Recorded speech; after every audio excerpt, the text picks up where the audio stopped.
I'm just gonna go over basic stuff for fort, for attack and defense. I think shouldn't go on for too long, and then you guys can just ask whatever questions you want after that.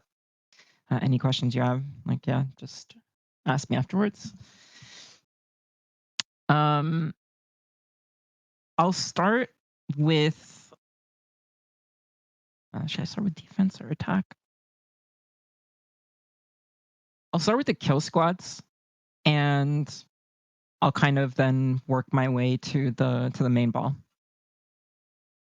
So right now in like sort of the standard meta for how you're gonna have everything kind of like set up is you're gonna have um, your point groups um, and then two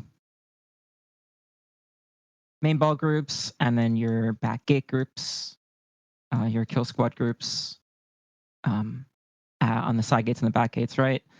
And for the quad DPS, usually what we're doing right now is you're gonna have them like split on either side, right? So like your strong side quad DPS are gonna be on this gate, and your other on your weak side quad DPS are gonna be over here. So this is like your basic setup.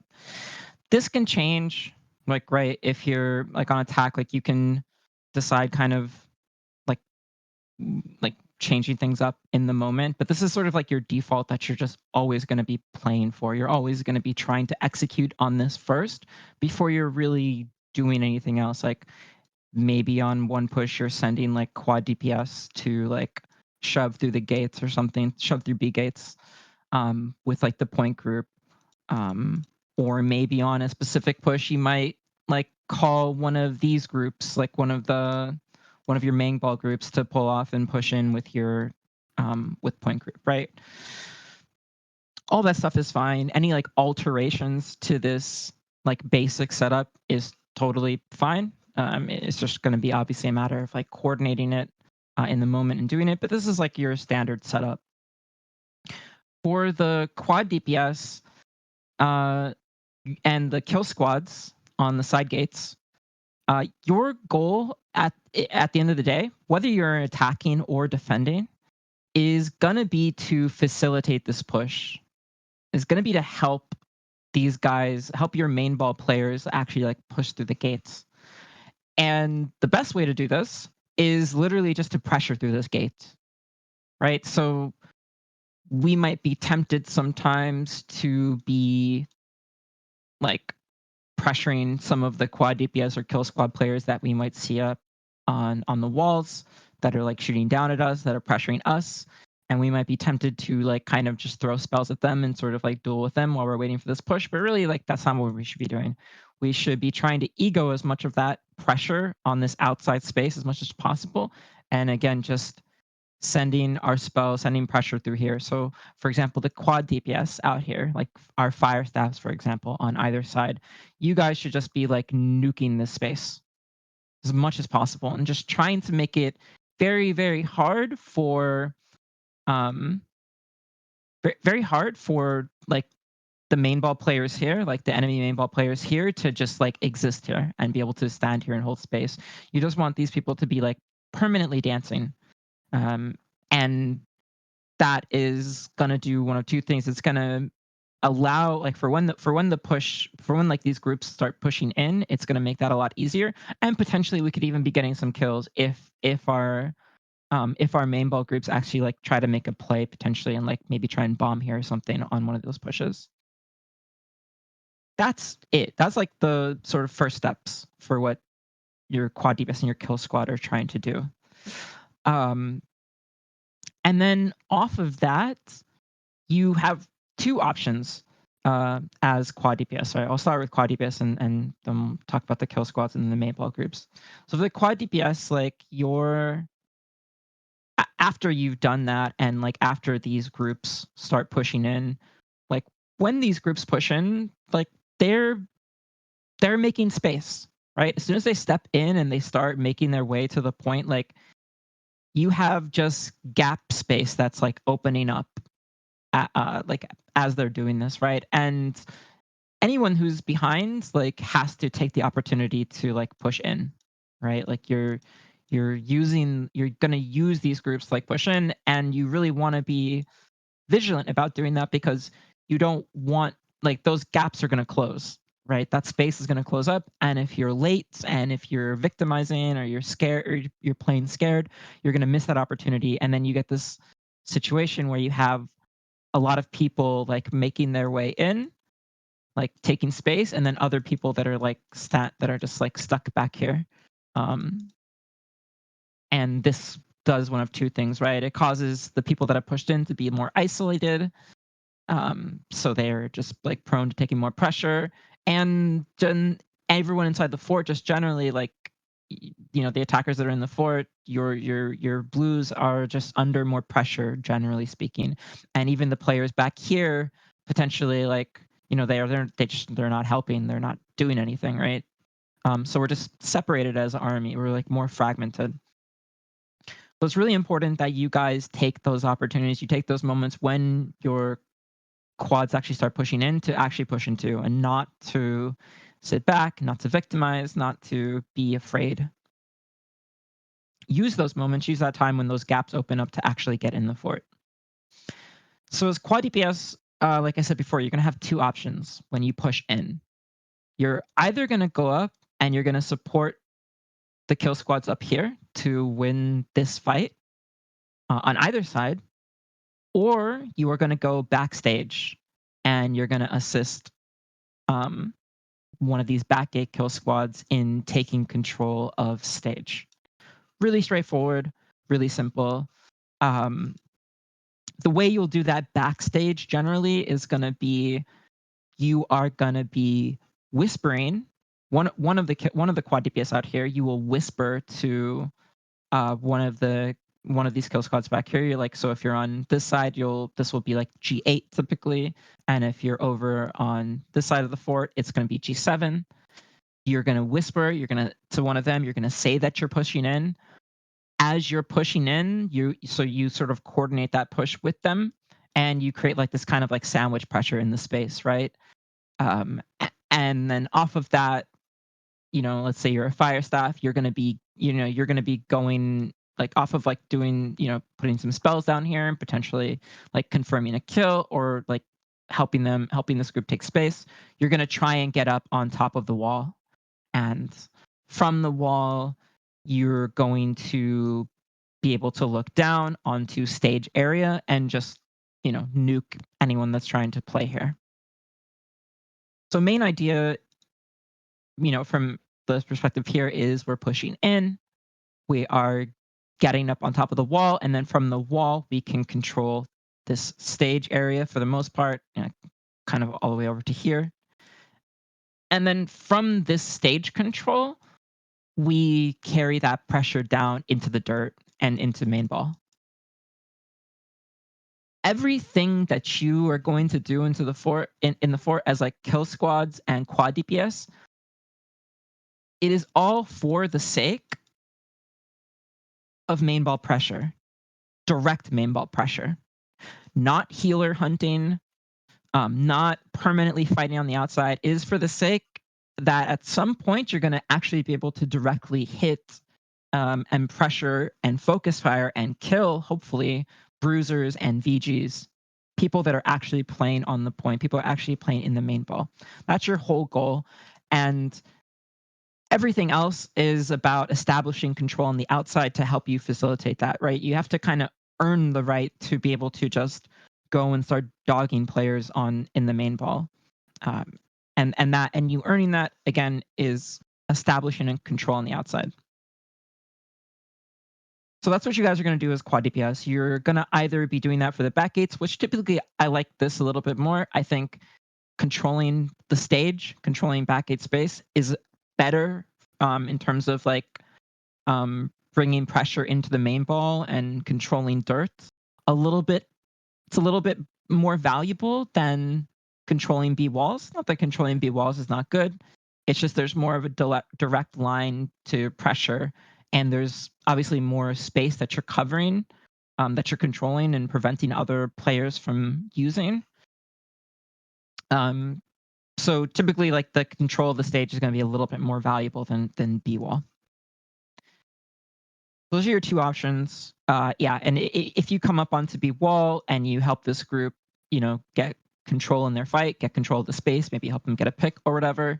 Off of that, let's just say you're a fire staff and you guys get control, and then this kill squad drops down like into the dirt. Like you as a fire staff are just going to be already in a position just to set up here and like literally start nuking main ball players or nuking the things that those kill squad players are now looking at in the dirt, and towards the edges of point, whatever it might be. Again, really, really, really, really straightforward stuff. Any other thing, any like other complicated, like any other intermediary things that you want to do in between, like before you sort of reach this like payoff state, this sort of endpoint of actually pressuring point, is totally up to you.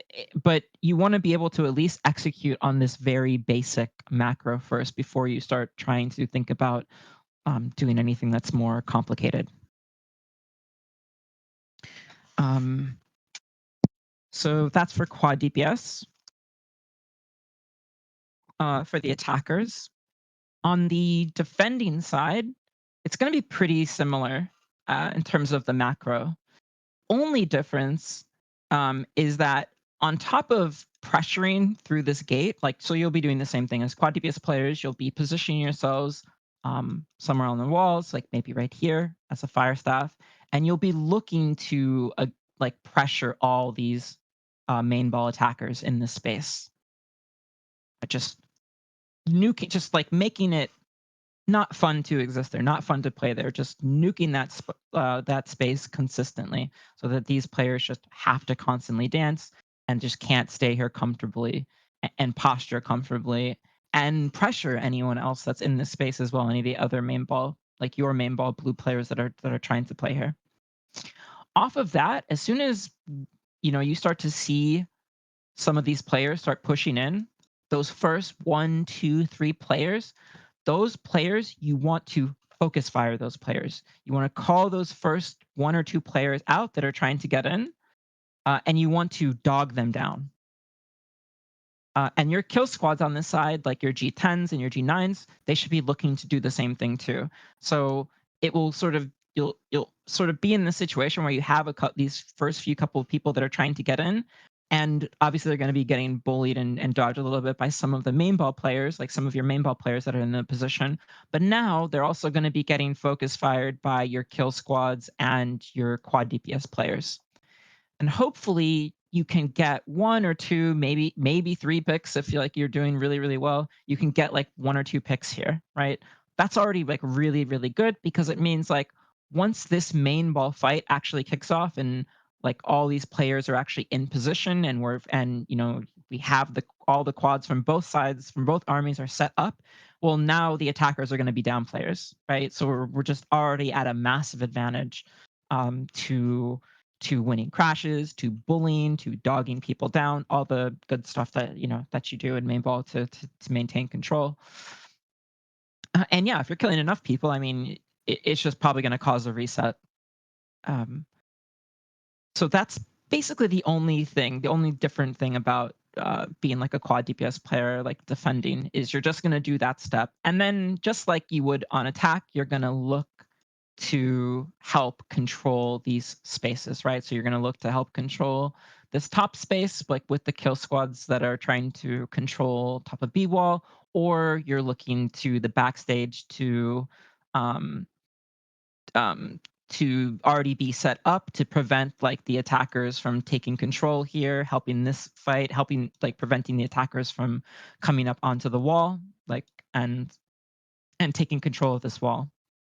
So you basically want to have control of this wall. You want to have your quad DPS, your player set up here, like controlling the wall, so that you off the wall control, you can control the stage. And then off of stage control, you take that into the dirt and into the main ball. So exact same macro. Um, and as for the kill squads, like, the macro there is like very, very similar, right? So if we're talking about attackers, like, so for your G10, you're just gonna push in like this. You're gonna have your fight. You're gonna try and take control of the space. Maybe get a pick or two, and then off of that, you're going into the dirt, looking for potential, like, targets that you can look at here and taking that into the main ball. Uh, Also, I mean, off of the control that you get up here, you can look across towards the kill squad too. So like, let's say your G7 has pushed in, they've taken control of stage, and now like they're fighting right here in the dirt, which is typically where the G7 or the G8 is going to end up at. Like this group over here, like looking down into the dirt off of your own control, like you can look towards their fight and like look to plus into their fight, help them win, help them get a pick, help them control the space, and then like both kill squads like have players now that are like looking in and like actually dogging main ball players. Super straightforward. That will also happen on the other side too. Same thing. The other side should be trying to do the exact same thing. Um, and yeah, the through line is always gonna be outside control for the sake of main ball pressure, right? We control top of walls so that we can control stage, so that we can control dirt, and so that we can get main ball pressure. That is the through line for both sides. Um, for the main ball players, um, Uh, pretty straightforward. Right now, TTK is pretty low. So, from an attacker's perspective or a defender's perspective, usually what you'll just tell your main ball players to do is like, look, the caller is going to call to push in. And after the caller calls to push in, you're you're not going to instantly push in.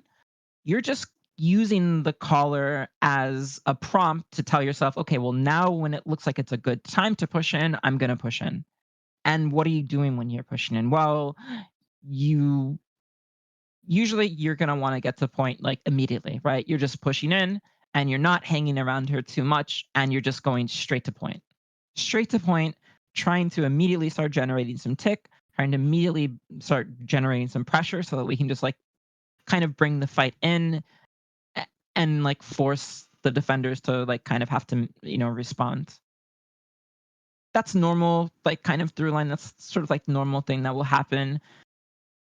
Beyond this, and other plays, like other possible plays that could happen, like maybe the caller calling for one of these groups to like push in through over here or something like this. Um, the only other thing that could be happening in between those two things is a potential play here. And what I mean by potential play on the door is like you guys calling is like these groups like crashing or something on the defending main ball players that are here, trying to get some picks on those guys and then pushing. If you're gonna do that, if you're going for a play where you're trying to actually kill people in the gate, just understand that this has to be coordinated really, really well. So up to the point of where like one of these main ball groups, one of these quads is communicating is like whispering to the other group or even main calming that you guys are going to crash and actually countdowning a crash and crashing together. That's how coordinated actually mean. There's going to be times where maybe you could make some plays and you'll get some picks if like the defenders are larping or the attackers are larping and they're just like they're kind of trolling and running it down. But outside of that, like if you want to make any plays in the gate, it needs to be coordinated. That's it. You have to coordinate properly to kill people here. To kill like a good chunk of people here if you're trying to like do like a bomb like bombing here or something or crashing here. And that's it. Uh, Other things that could happen along the way to point is potentially like maybe you're a bruiser and you decide to path over this way and you come up to the gate. You come up to stage here and you like maybe throw some spells on these people here, right? Maybe you try and make a play and get a pick, and like plus this G8 fight or this G7 fight, and you get a pick, and then you go to point, right? That could also be something that you do. That's also something you can go for. Um, but the main idea is like whatever we're doing along the way, whether it be we're crashing here or we're pathing here, we're taking like a little detour, helping this group and making a play. We want to try and do that stuff as quickly as we can, and then like and get to point as fast as possible. You do not, as attackers, and I can't stress this enough, you do not want to be fighting on the outside for long periods of time. It's extremely troll, not especially outside too. You don't want to do it outside, but you especially don't want to do it inside. So make your play, do whatever kind of play you're going to go for, have it be coordinated, good comms, doing it with other people in your group, whatever it might be, and then getting straight to point and, and playing your normal game. Um, Defenders is going to be very similar. You're gonna be trying to, you can try to make a play in the door to get some kills here. It just is gonna have to be coordinated. Hopefully your quad DPS and your kill squads are doing what I said that they need to do earlier, where those first couple of people that are coming in are getting like dogged, are hard getting dogged, and we're trying to get those picks on them so that they're just down players when this main ball fight actually starts. Um, and then, yeah, getting straight to point, not allowing the attackers to generate any sort of free tick. One thing about like tick that you have to understand is that even though sometimes some tick can be fake, and you can identify that tick is fake, and it's good if you can do that. Like that's a good thing that, like from a game sense perspective, of you being able to identify when tick is not actually real, and enemy doesn't have as much control as they do. But outside of like your own individual understanding of the situation, like tick is just not a good thing. Like it's not a good thing, just in terms of like how just in terms of like the point actually just ticking up itself, right? And you just losing control. And from a mental perspective too, because as point ticks up, like people start playing the game differently, right? We start to become more undisciplined. We start to panic more. We start to act a little bit more rashly. So even though tick can be fake, it can still have a negative impact on the army as a whole, because yeah, people start playing suboptimally because yeah, they're rushing, they're trying to salvage, um, and you lose discipline there. So get to point. Don't allow attackers to just generate like tick so freely. It's fine to make a play on the outside again, but yeah, we want to, as main ball players, we want to get to point. We want to be playing our game there, and being ready to listen to the caller and do what the caller is saying. Um, that's Fort in a nutshell in terms of like the basics. Um, we can talk about different scenarios. I can talk about like scenarios like maybe when a gate is getting plussed, like what do you do? Like a side gate or something is getting plus, like how do you respond to that if you're attacking? How do you respond to it if you're defending? Uh, I can go over those kind of like different sort of push scenarios. Um, Main thing is that it's sort of like as a general rule of thumb for the attackers is that you do not want to match. You want to mismatch. When you're attacking, the general idea is you want to mismatch, and when you're defending, you want to match. So um as like a, like let's say that, for example, like attackers, for whatever, or let's say for defenders for whatever reason, like they have they take their quad DPS and they put their quad DPS like maybe over here, right? They put like their two fire staffs or something from their quad DPS right here, and just have them like play this position, and just like plus the back gates, or like plus this group that's playing back here. Or let's say like the defenders like actually drop down and start fighting this group outside, and then like the quad DPS do this as well too.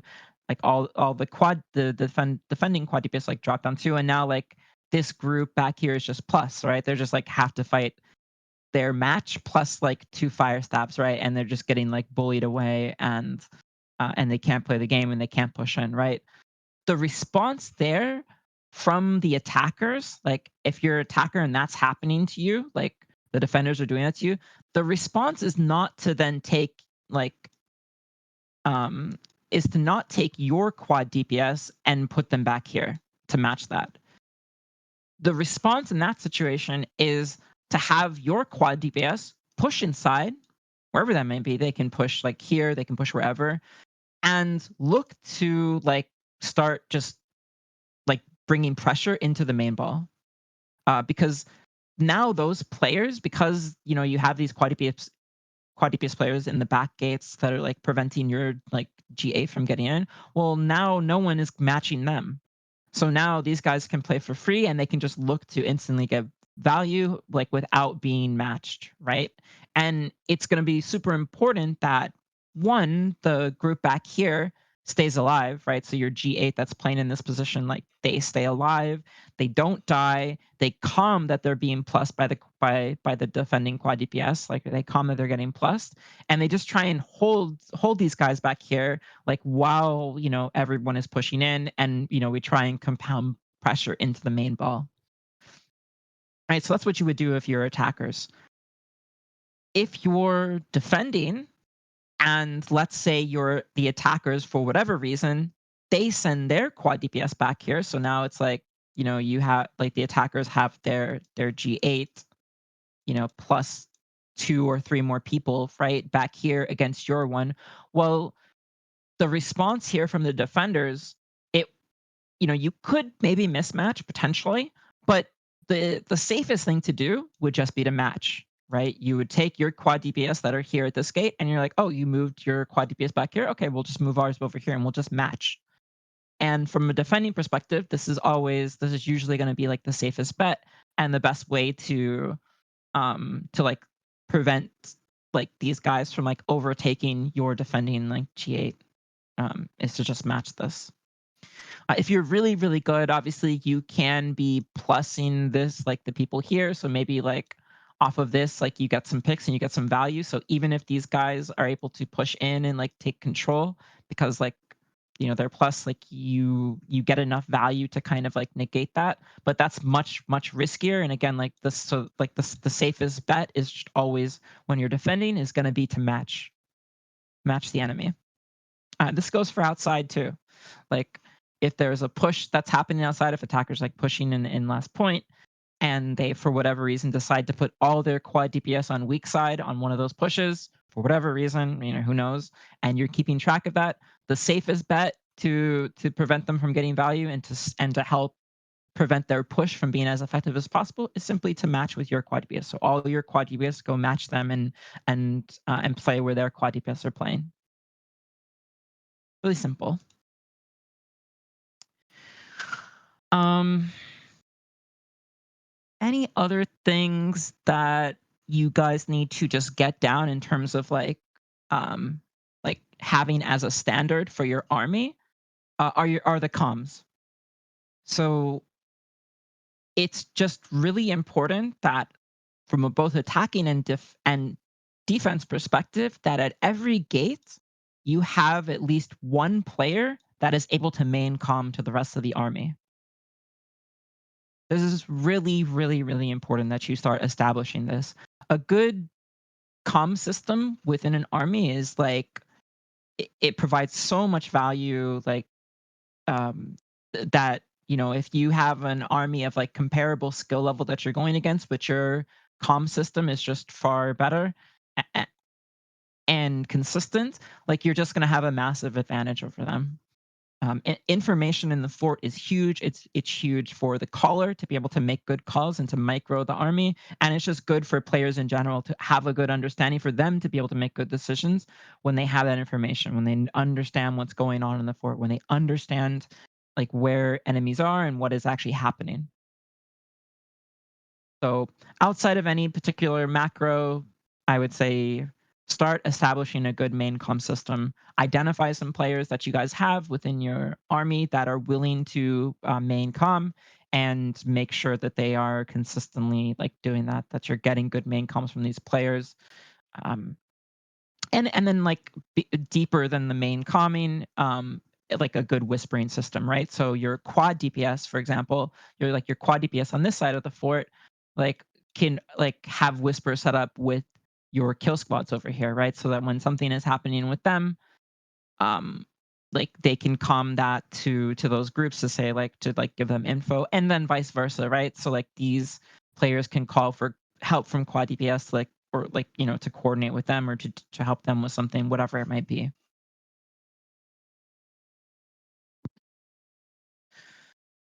um I think that's mostly it, in terms of just basic stuff that you guys need to be able to execute on. And then yeah, if anyone has any questions, um any specific questions, go for it.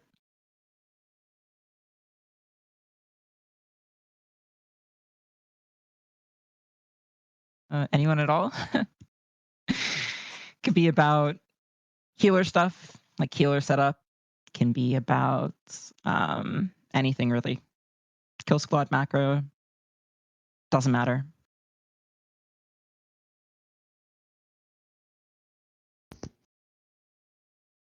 Um, do you have any thoughts on Kill Squad walking in main ball to the point on the initial pushes? So kill squad's just going immediately to the point. Just like walking their bruisers to point rather than them going to that stage or above B I type think deal. if you ever try to do this, um, like it's not gonna turn out well for you because you don't have control of any of the outside space. Like you don't have any high ground control. Like so you just have people that are, that could be free casting from above. It's just not gonna end well. Like you have to establish that outside control. Like you need some wall control, like you need some stage control. You can't just go into the dirt and just start playing and um expect to be able to just exist there. Like even as you're pushing in. There's gonna be some scenarios obviously like where you're doing this, right? Like so if you're primming, like let's say like it's like there's like a minute left and you just get the fort and like you've wiped a bunch of people outside, yeah, everyone's gonna push in through the dirt and like you'll have some people go stage like to catch those last respawns. But yeah, like generally like everyone's kind of pushing through. There might be some other times maybe where like maybe the defenders like have one like for whatever reason their G10 is like in the back of fort or something, like plussing your G7 or your G8. And then there's no kill squad there matching, and like you call that out, like and then your your kill squad on that side of the gate, like your G10, like they just push in and just play with your kill squad into the main ball, like into point. That could be a scenario. Outside of those, this is just not a thing you should try. You should try to go for. You should not be trying to play in the dirt with your bruisers on push. For sure. Thank you.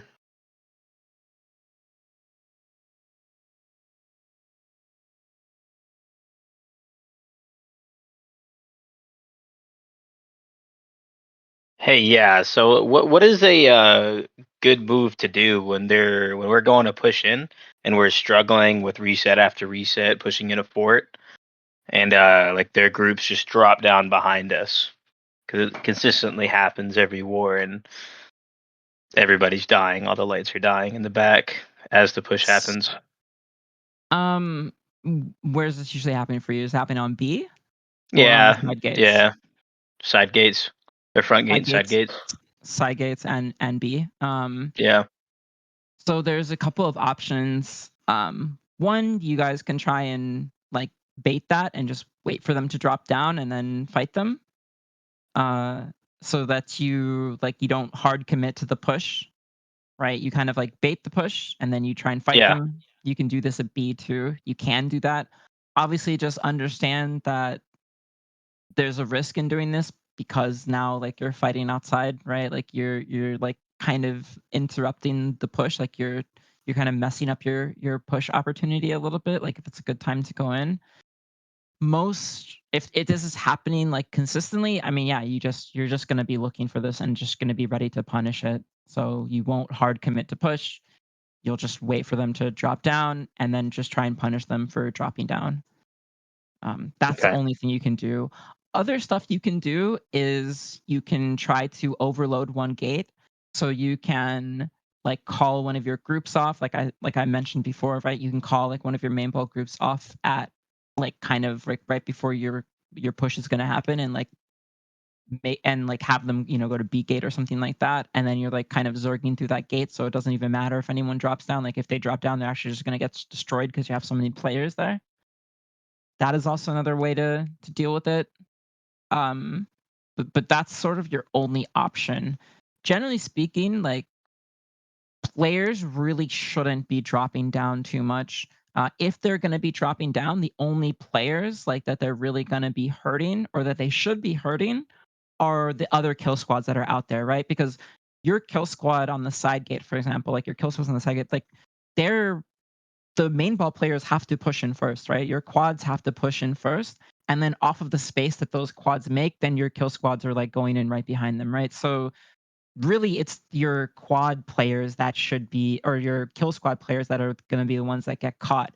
And if that's the case, well, then it's just the two groups are just fighting each other, right? It should have no real effect on any of the quads. And if it is, it means your players are probably trolling on the push and they're just not pushing in fast enough. Yeah, so like a big thing is that like the healers will die when that happens, right? A lot of the healers are dying, like Yes. main ball healers, to the point where like point pushes in, that's fine, but then they're fighting and they die because they have no heals.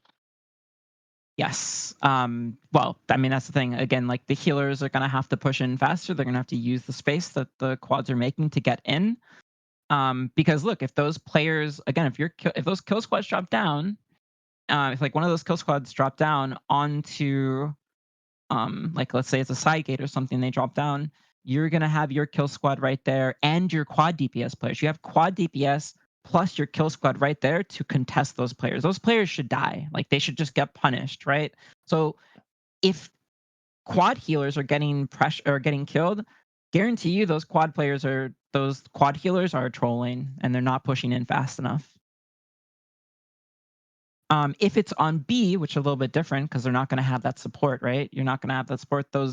Then what you can do on B is you can delay push and just like actually delay the push there and then fight those people with your point group, right? So you actually contest players there, or you call some quad DPS over and then you will contest them in that space, like because they're going to drop down. So you sort of bait the push, they drop down, then you just fight them. Maybe try and pick them off, bully them out, and then you push in. Um, that's an option. But on the side gates, like that should never really happen. And if it does, like those kill squads should, like those people that dropping down should get punished. Should get hard punished for doing that. Yeah, I just think the big problem has been B point, right? When we go to push in like that, a lot Yeah, of them are just dying at B choke. yeah. The only option there is to delay the push and then just contest them, right? Just to Yeah, bait the push, or like if you can be quick enough, your healers just need to push inside. just push And out and go. Would you say they push go out into a V, or do they like push with kill squads up to heaven? they'll push straight out and they'll look for like wherever it's going to be free to play, like maybe Stage, stage, heaven, anywhere. maybe yes, anywhere where it's going to be free to play, like they'll just like go in and play there. The point is that like they're staying mobile, they're moving, and they're not like staying statically in the door and just like letting themselves get dogged. They're just insta pushing in with the push. Okay. All right. And Hey, yeah, and then if that happens well, and though they execute that pretty well, and they get in and they get up, well, now like you have a bunch of kill squad players that have like dropped down, and what does that mean? Like if they have, if like a kill squad drops down into B choke and they don't get value, well, that now there's one of your kill squads now is not being matched, right? Like on one hmm of your side gates is not being matched, and you should be able to run over that gate if that's the case.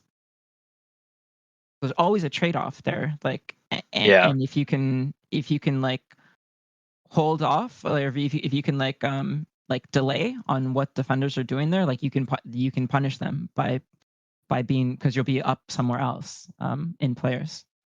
yeah. Just trying to find more value. Yeah. All right. Hey, thank you. Yeah, no problem.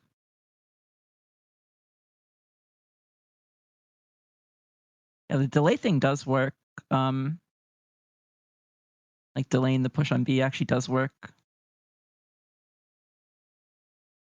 Hey.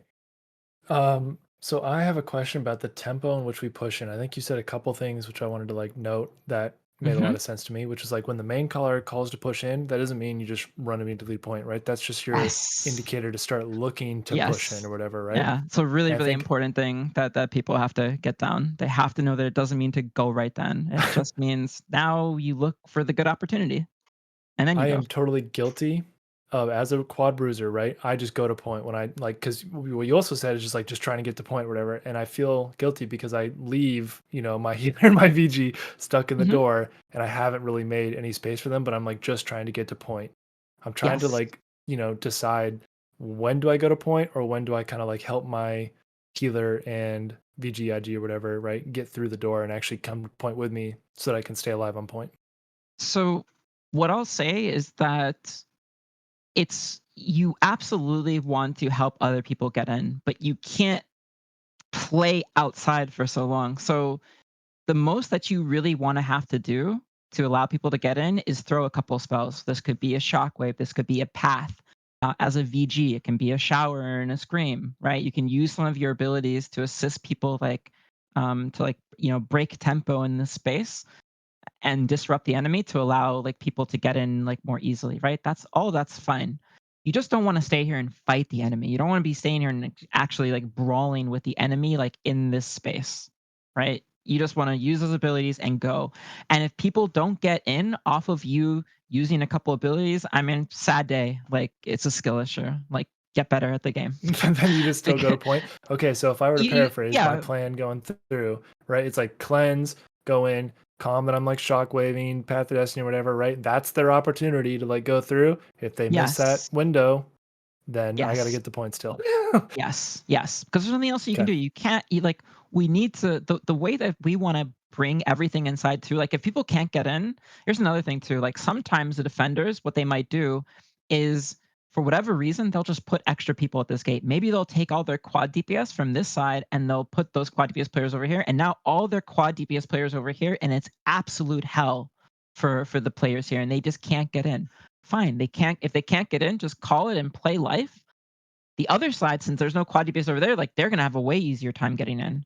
And we try to get the point. We try to start generating tick, and then that once we're actually generating tick, like it's gonna pull these extra players in. Like it's gonna pull them in, and then once those players are getting pulled in, now there's less pressure on the gate, and we push in, right? For sure. Um, And I so think so it's just like super what important we don't throw our lives away on these what pushes. Boo called out, which is just like you have to wait for everyone to have their cleanses up. So even if the main caller, right, called like, hey, push in now, if someone's like the healer's like, I want on my cleanse, you're waiting that 5 seconds. Everyone's got their cleanse, then you're going. Yeah, I mean that's very, very, very, very strict. I don't know if I would be that strict about it. Um, Okay. because like the healer could also have other things too. They could have their stone form up, right? At that point, their healers probably should have their stone form up, so they could also be using that if they really, really need to. I don't know why a healer would not even have their cleanse up anyways, like ready to go. Like, what would they have been using their cleanse for earlier? I mean, maybe there was some pressure from some fire staffs or something, like earlier or something, and they used their cleanse. But typically, like the healers are gonna have all their stuff up. Like the healers shouldn't be their Okay. shit should So not be down for any of these pushes. cleanses maybe not as important. Cool. Okay. It's mostly just Yeah, abilities and I like mean, look, it's great. Like everyone wants to cleanse. Like you always want to be cleansing, like as you're pushing in. But like it's just not realistic to think that everyone's going to have their cleanse. yeah. Um, we just have to use the Cool. space that we make. Like when a bruiser pushes in and they like get to this position, like they all this space, like they make a bunch of space behind them and like to their sides, like for a brief moment, and each player behind them like takes that and that player makes some space and the next person and it just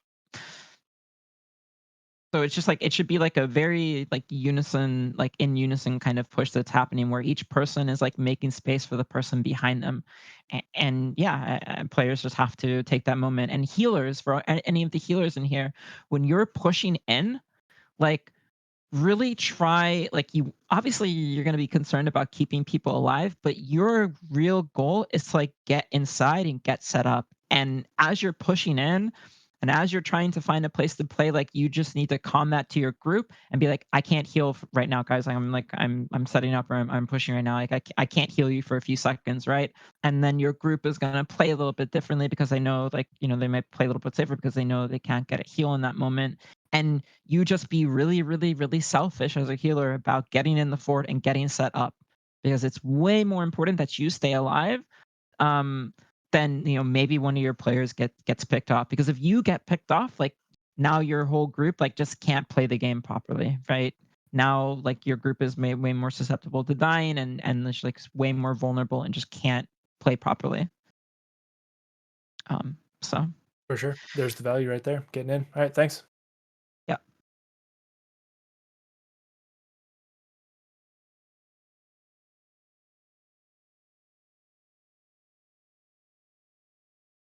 As group 10, if you push in during fort phase and you are up in heaven and you win your heaven fight, if you're a disruptor or sender, what Mhm. are your thoughts on them assisting healer pocket? Not our healer pocket, but disrupting their healer pocket Are you talking about outside or in fort phase, sorry. in fort?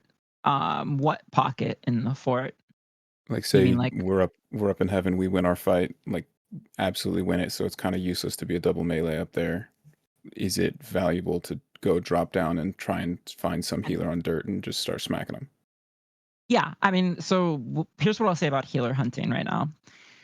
TTK, kind of the way that the metas work in general, the way that you can kind of like work out how a meta is gonna sort of look, generally speaking, is according to TTK. So right now, TTK is extremely low. It's so low that you can just kill players even when their healers are alive. So healer hunting is not to say that like healer hunting is not good or it's not valuable to kill healers, but you're killing a healer, like, you're up here, you're dropping down and killing some healer that's standing here.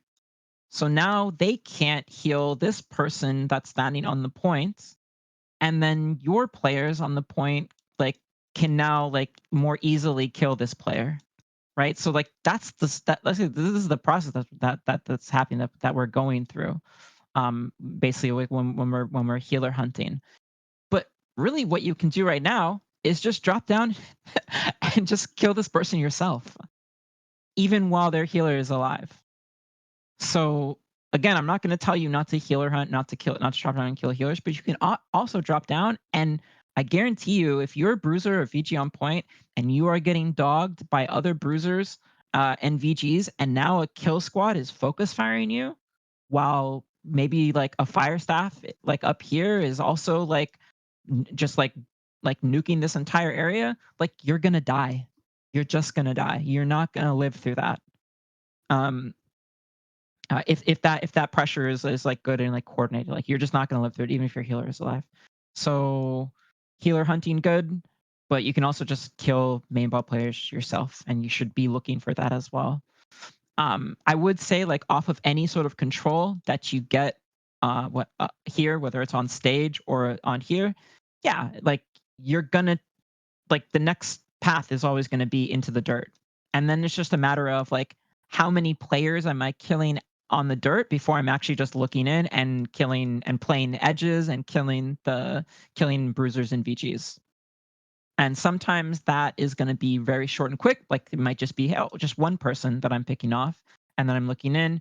It could be no people. It could, like, you could look down there, you could not see really any much value, or like someone worth going for. Like, maybe there's like some, I don't know, like, you see like a kill squad healer that's like, or some healer that's like standing over here, or you see like maybe one that's like right here. Like, those could be moments where it's just like, whatever, like, fuck those people, like, let them stand there and free cast, like, it doesn't matter, because we're just gonna look in and we're just gonna kill people, and they're not gonna save anyone that we're looking at. Um, it could be the case that there's a lot of value to get. It could be the case that you get this control up here, and now you look down and like you see you see like your G8 like fighting here in this dirt, right? And like fighting right here below stairs, which is typically where G8 is going to be fighting after they take their fight from the stage, like down here towards point.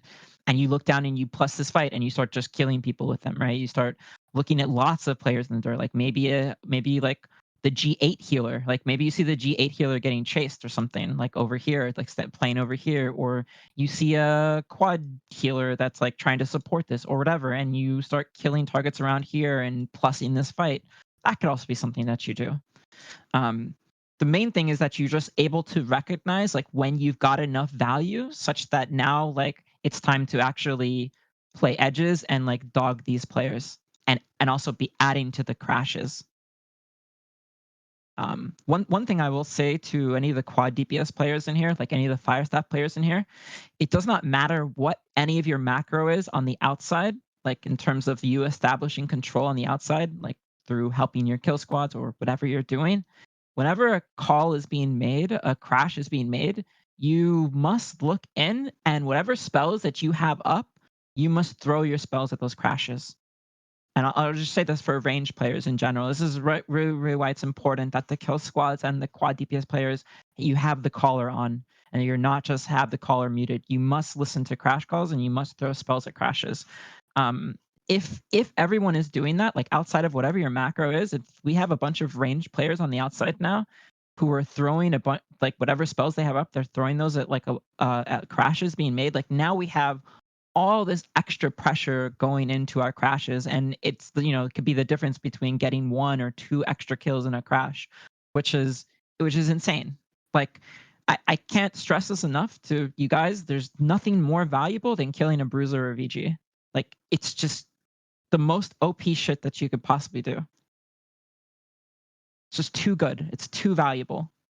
It's far more valuable than killing a healer or killing a disruptor or something.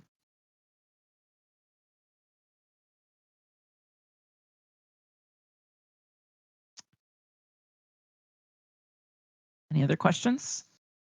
Yeah, I had a quick question. I wrote it down.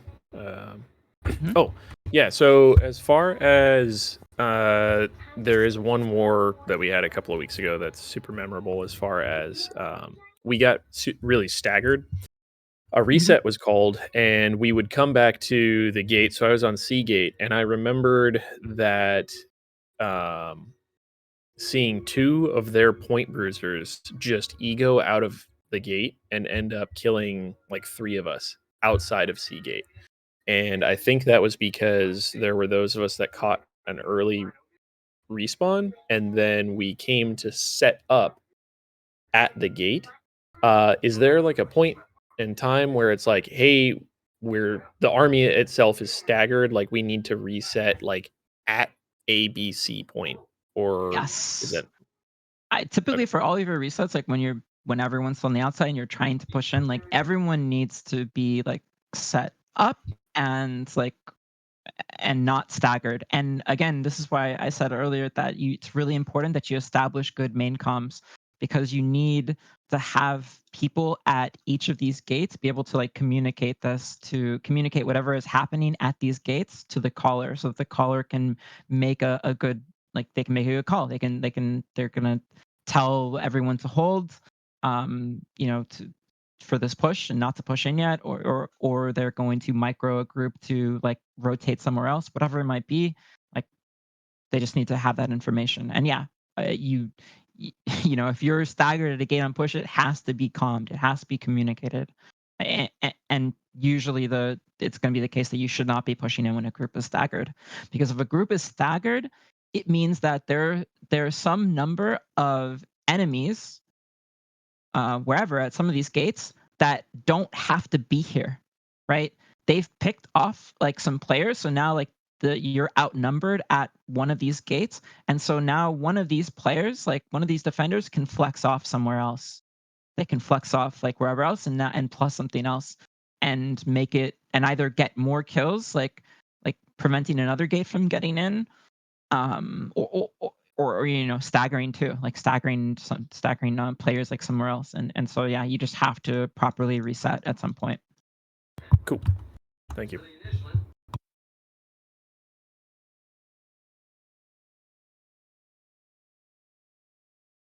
Hey, so a quick question. As a main ball healer, are you adding value if you have 2 to 3 enemies like kill squad and or quad DPS on you? Like if you aren't healing point and maybe just only clapping? If I mean, look, if you're able to get some heals off and you keep and your group is staying alive and you're kiting like a bunch of Guild Squad players, yeah, of course it's value. You're getting like a 3-for-1 deal or a 4-for-1 deal, whatever it is. Like you're doing your job and you're keeping certain players occupied, right? So they're just like not getting value. They're just like nullified in like while like if you're actually staying alive. If you're not able to heal at all, is there a number where you should reset and try to find a space where you can heal versus like having them If you chase you around? cannot heal your group, you cannot throw your life away to heal your group.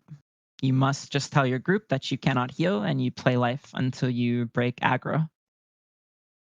But you should be looking to break aggro in Yes, that you set. should. Okay. You absolutely should be looking to break aggro. You should be cut. You have to play the game.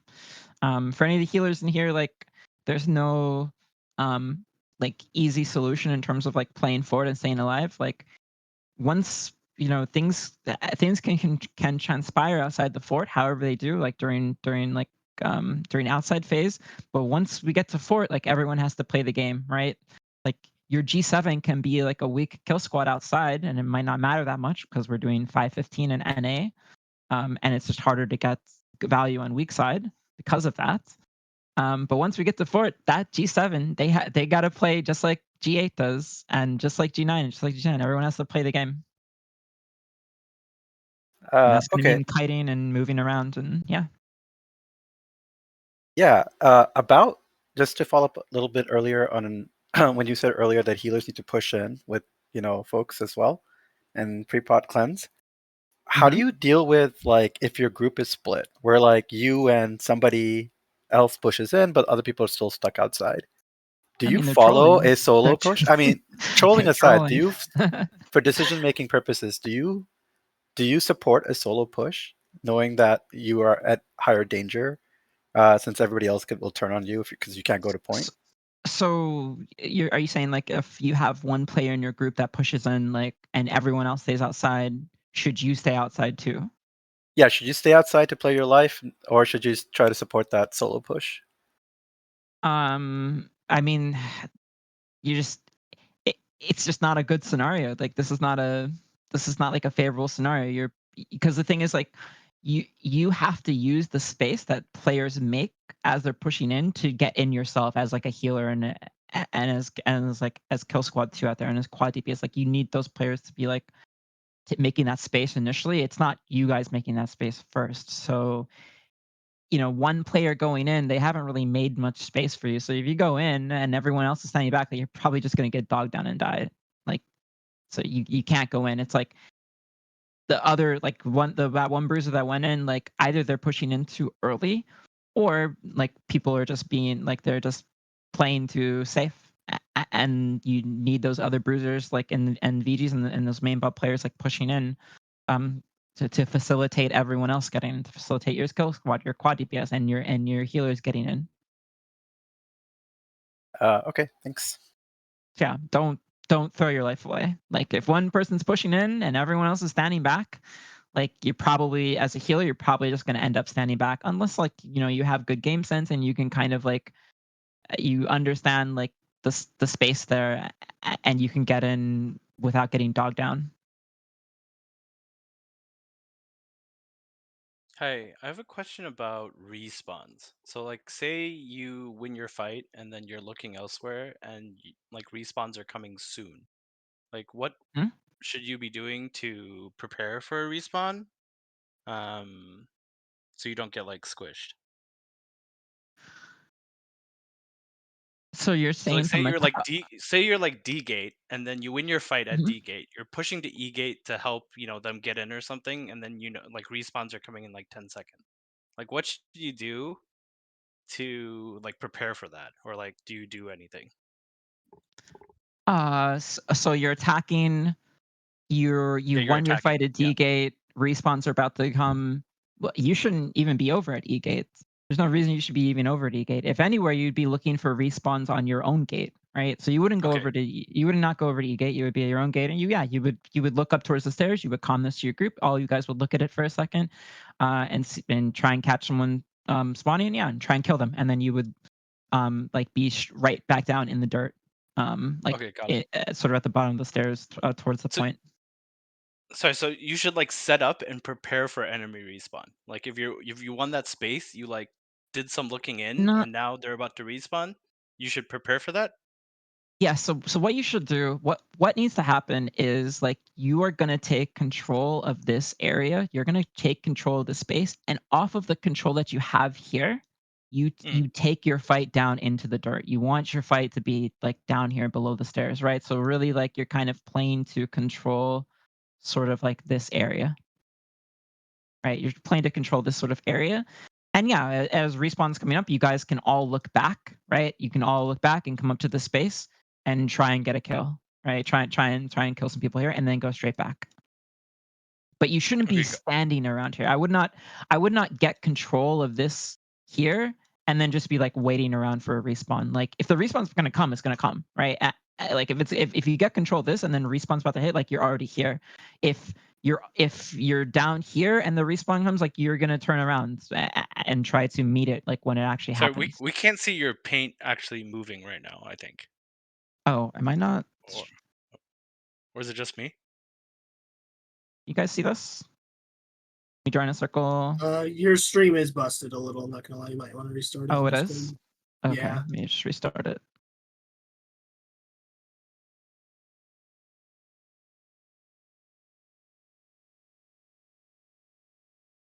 Okay, this better now? Sorry. Yes, yes. Sorry. Okay.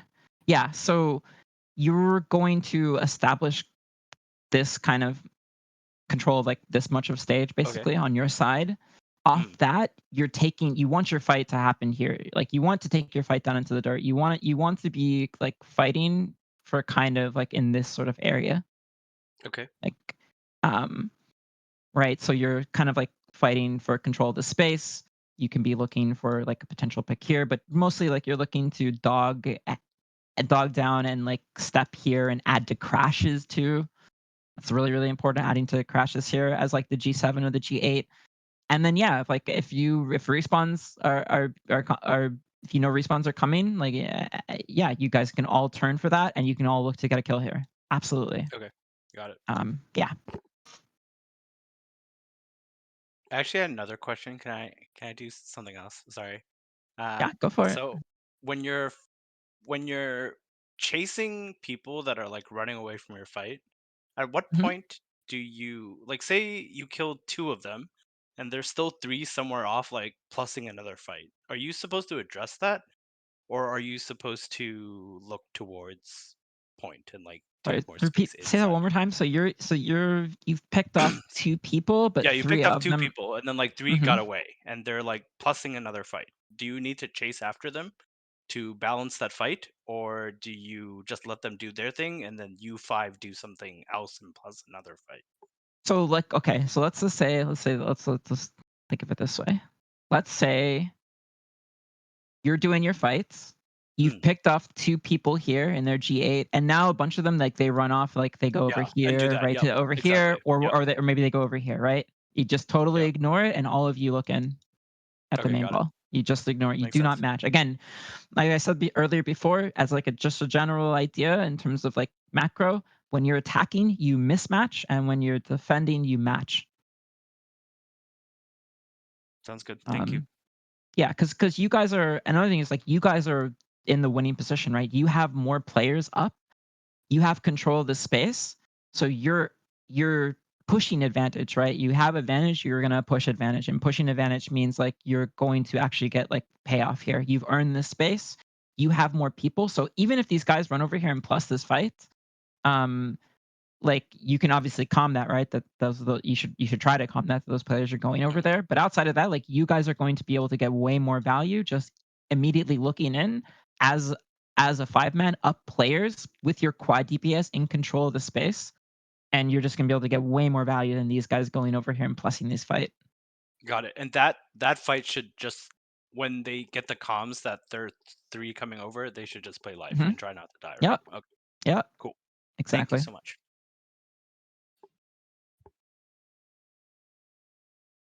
Uh, my question is more about survivability and helping the push in. Would you say wind chill over ice tomb for a fire staff ice gauntlet is better if they are surviving more and not really using the healing tomb at all anyway? I would not be using wind chill unless you're a very, very good player. Just storm is just too OP. It's just so good for zoning. It's so good for so many different things. For enabling other players. So I would not be ever using wind chill um as a fire staff player unless I was very, very, very good and used it really, really well. Well, I was just meaning like for helping open space in the gate You mean because like it does actually have a using? pushback. No, I really wouldn't be doing that. If I was a fire staff, I would be standing there and I'd be patting on those players because just the sheer pressure that you're going to get off of multiple fire staffs, just pressuring that space, is going to be making those players dance and move around and not be able to stand still. And that's the way that you facilitate the push. You facilitate the push with pressure, not with CC. Okay, thank you.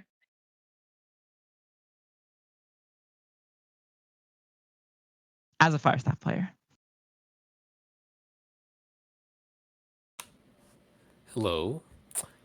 If side gates A and C are having trouble getting into the fort, is it ever appropriate for groups 1 and 2 to help these gates get in?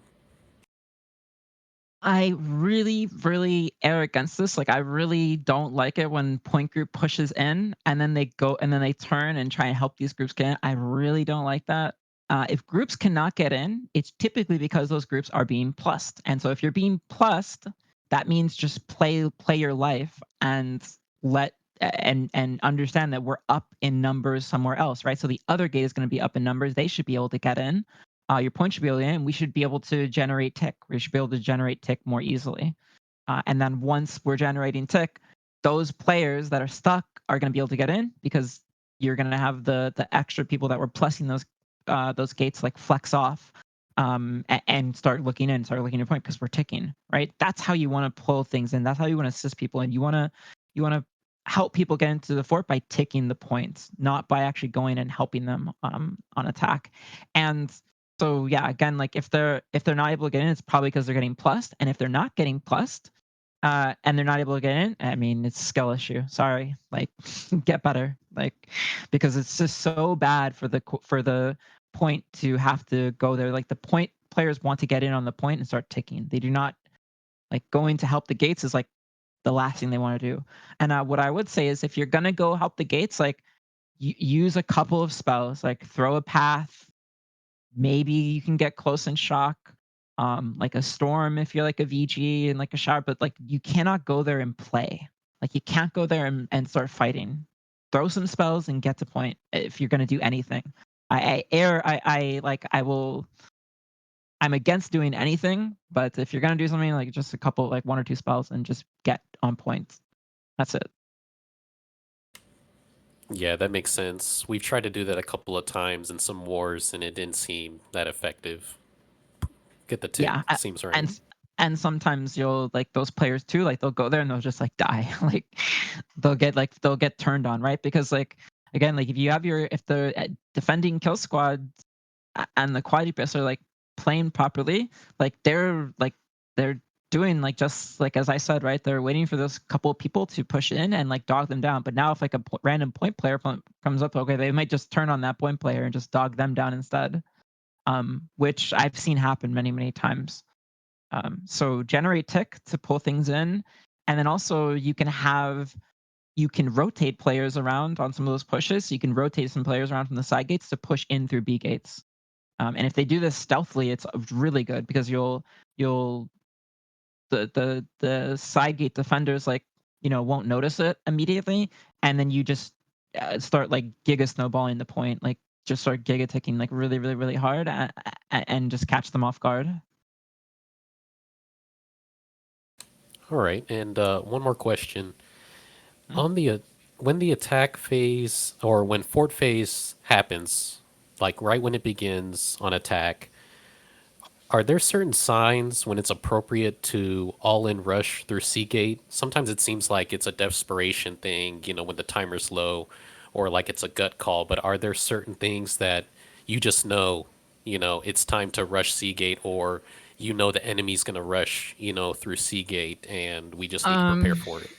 Obviously when there's not much time left in the war is always going to be like the most obvious one when priming is going to happen. What you just described there, it's called priming. And that is typically going to happen when we're at like 2 minutes or below. Like that kind of thing will happen. It could happen like with 3 minutes left. It depends on how many people are at like were wiped outside, because that's really like the prompt to do it. It's not just the time, it's that you've killed lots and lots of people outside, so they're just sitting and respawn, like they're on a long respawn timer, and so they're just not there, and so you just get gate down really really fast, and you snowball, right? Um, so that those are the times when that will happen. It will be how many people you've killed, what the respawn timer is at, and then like how much time is left in the war.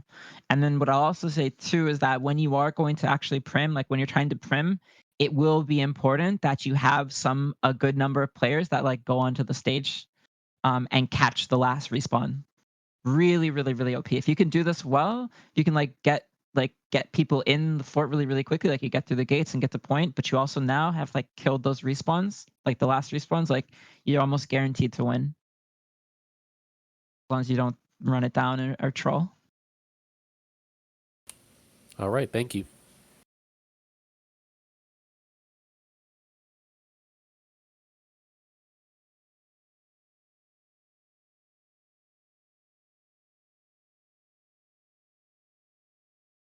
Oh, wait, there we go. My question is about like clearing stage and clearing heaven or the front side. Mhm. If your 5 man is not doing well against their 5 man, or if they're just one of the things that I'm not sure of is if we should just regroup and try to keep them busy, or if we should try to regroup and work with the other side's kill squad to kind of form a little mini Zerg up top or on the back. Yeah. So, couple of things there. I would say, generally speaking, if you're losing a lot to like your match, like maybe it's just a skill diff, right? Maybe they're just more coordinated than you, and you're just like losing to them. Keeping them occupied and not dying is a good thing. Like so you don't have to win. Just like kind of stalemating and keeping them occupied is good. You can also look to make plays too. Like let's say for example you're G10 and you've pushed in like multiple times now, and for whatever reason, you know what, the other 10 is just better, and you're getting your ass kicked on all these pushes. Like every time we're pushing into fort, you guys are just getting your ass kicked, and then they're just running off and getting value like right into main ball, or they're plussing something else. You could do something like on one of the pushes, instead of actually just going up onto top of B, you actually just run over the stage, like you storm stage, and you obviously communicate this again, like good comms to like whisper this to the GA kill squad and say like, yo, we're gonna push in, like we're gonna go stage like G8 or something like that, and then you just run over stage and like try and get some initial like good value as you're like off the push, like before that G10 can react. Um, yeah, and then you're just kind of like playing with them, right? You're kind of like playing with the other 10. You've gotten some picks, helped them to take control of stage, and and now like you can just go do whatever you want, right? You can look down to the dirt. You could even go and like say, hey, we're just actually going to keep pushing, and we're going to run all the way across to the other side to E gates and run over their fight. And so like now you've like enabled one group, and maybe you're enabling another group to like win their fight and like look in or something, right? You could do something like you could do that too. Yeah, Um, we kind of get into this desperation mode where we're like, we can't win, we can't clear B, so like what you said, we try to go over to E and help 9, or I don't think we've ever tried to go back to stage. the best way to do it is on the push. And Mhm. like before your match can react to it. That's the best time. If you're trying to do it when you're already on the back foot, when you're already like in your fight and losing, like I mean, it's just like, well, like you're kind of just losing already. Like maybe you could like if you like you've one of your players or something has gotten picked off and like or two or whatever, and you're just like by yourself, you just go over to another fight and like plus it until your group is back or something because you just can't do anything, or you look to point because your group because like you can't do anything else. Like yeah, that could be something. Again, like if the other group's not trolling, like there's just no way you're gonna be able to outvalue them, right? Like let's say you lose your fight in like you're like G9 and you lose your fight, like you've got like 2 of you or 3 of you have been picked off or something, and like you're by yourself. Um, like you could go over and like plus like G7's fight, right? And maybe you can help them like flip a kill, which is great. Like maybe you help them get some control. But like while that's happening, you like your match, like the enemy G9 could just be like looking and just like killing your bruisers. Like it's completely like outvalue anything that you could do like just as an individual player. But it could just be the case that you can't do anything else, right? It's the only thing you can do. So you just try and squeeze some value out of a bad situation. So possibly regrouping and maybe instead of clearing them off of B gate, trying to pull them back away from it or something like that. Yeah, I mean, again, like if you're in a like If you're already established inside. if you're already established inside and you're struggling, like yes, holding them off to like not letting them get the biggest thing is like not letting them get value. Like once you've established that you cannot win, then the next goal is to not let them get any value. Um a- and yeah, you'll do that as best you can. Just keep fighting them, keep role playing, like right? Then just like both sides are just role playing with each other. Neither is getting value. That's like a best case scenario. You can do this outside too, right? Like if you're, if you're a G9 outside and you're fighting another G9, like you can just like keep pulling wide. You can just keep kind of like trying to hold your fight out there. Like if you just can't win it, right? If you're just like not your group's just not good enough to like beat the other G9, you can do it with G10 too. Yeah. Yeah. Thanks. What's up? You could do that.